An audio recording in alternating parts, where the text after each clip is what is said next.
Hey everyone, in this video, I'm going to show you how to fix the transmission error in Call of Duty. Let's get into it. First, go to your game library. Open your game library and find the Call of Duty tile. Next, manage your game and add-ons. You need to enter the area where you can see all the extra packs and pieces that make the game work. From the list that pops up, select Manage Game and Add-ons. Look to the right side of your screen and select the main game icon again. Modern games have many different parts like data packs and multiplayer packs. This screen shows you every single part of your installation in one place.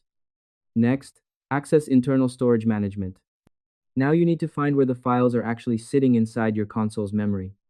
Select Manage Installation on Internal Storage from the choices on your screen. This will show you a big list of every file that is currently on your console for the latest version of the game.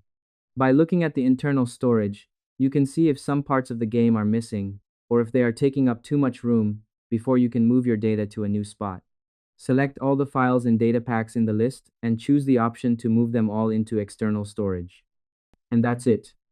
I hope this helped you out and I see you in the next one.